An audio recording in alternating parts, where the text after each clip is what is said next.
izan, eta nahi duena apuntatu da, eta nahi dutzuena ez, eta bar. Ez dakit nondik nora atera duzun informazio hori.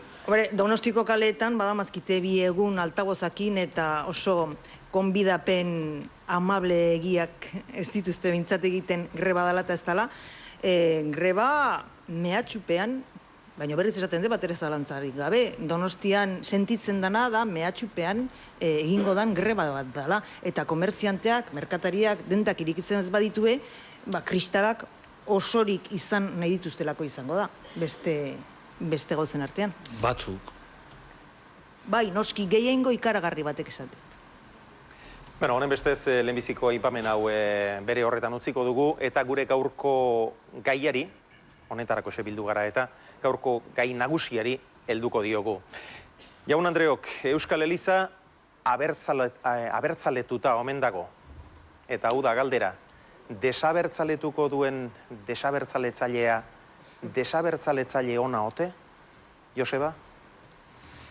Galdera, eta zilegi da galdera hori egitea, eta badakit galdera hori egiteko arrazoiak egon daitezkela, baina nik usteet galdera hori ikusi behar dela beste galdera batekin, batera, behintzat. Eta da, Euskal gizartea desjainkoturik aldago. Eta bi galderak batera egiten ez baldin badira, nik usteet gauzak oso desbideratuta ikusten direla.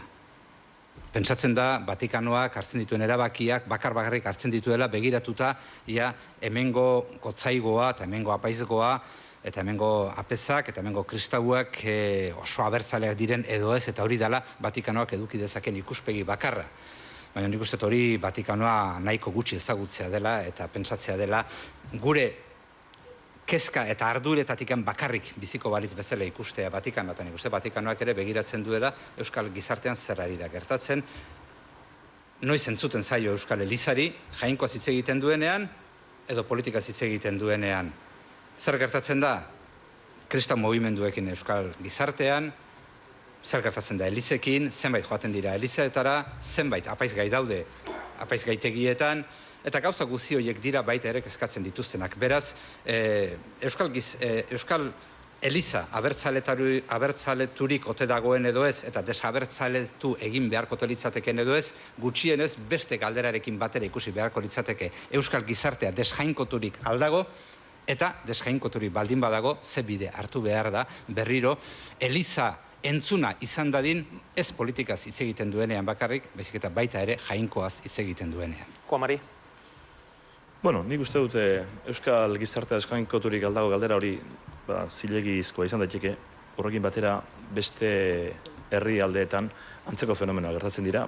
Batez ere, mendabe aldean, Eliza Katolikoaren jarraitzaileen kopurua ez dut uste goraka doanik, baizik eta beranzkoa, joera, nabarmena da. Baina horrekin batera, nik ez dut uste azkeneko denbora aldiei batera begiratuta, azken 30 urtera edo, Euskal Elizak aparteko abertzaletasun kutsurik izan duenik. Eliza Katolikoan ezaguna da, inkulturizazioa, alegia, tokian tokiko gizartearen errealidadera egokitzea Eliza, bertako herritarrek bizi eta sinisten dutenen eta ohitura eta izaerara egokitzen jakitea, bizuelari joten baldin bai Indiara, hango ohituretara egokitzen diren bezala. Eta hemen urteetan, egon da apaiz eta monja ugari, herritikan sortuak, eta bertan ere bere lana egiten, ez? Eta orduan, bertako herriko sinismenak eta nahiaz ituzten da. Herriaren gehiengo abertzalea baldin bada, edo izan baldin bada, haiek ere beste hainbeste, ez? Ez dut uste aparteko ezaugarri berezirik izan duenik Euskal Elizak, abertzaletasunarekin hain zuzen lotzeko, nik uste fedea oinarri izan dutela, giza eskubideen defensa sutsua beti ere, eta bitarteko lanak egin dituztela bai, eta arekin hori jakinekoa dan bezala, azkena, Loiolako basilikan bertan, 2006an gauzatu ziren, Vatikanoaren onespenarekin, eta guzti horiana. Horrelako ahalegin batzuk egin ditu, hemen bakarrik ez ditu egin, beste hain badekuten ari bai, eta alde horretatik nik ez nuke esango Euskal Elizaren kutsu abertzalea hain nabarmena izan denik. Ados altzaude, Arantxa Zurtza? Nik beste zerbait esan nahi nun, ze nire iritzen zait, abertzale izatea, etzan inmorala, etzan esaten dut, bintzat etzan, Lizarrako hitzarmen famoso hori sinatuztan arte, ze kontuan euki, esango dugu behin eta berriro baino, ez daki konturatuko gean noiz bait, ze astakeri egintzun, Euskal Gobernua osatzen duen hirukoak kontratu bat sinatuzun organizazio erakunde terrorista batekin. Orduan, arrezkero nik moralari buruz daukaten zentzuarekiko, arrezkero abertzaletasun hori inmorala bihurtu zen. Baina gauza da, horren aurrean Elizak zer egin zuen. Adibidez, hain gauzak diran bezala, hain politizatua egondan, eta eskerrak ala egondala, frankismo garaian Euskal Elizak asko egintzun, gauzak diran bezala, baina hain politizatua dagoen gaur egun Euskal Eliza batek partiduren legeren kontra egiteko, etzun bat ere zalantzarik egin, izan.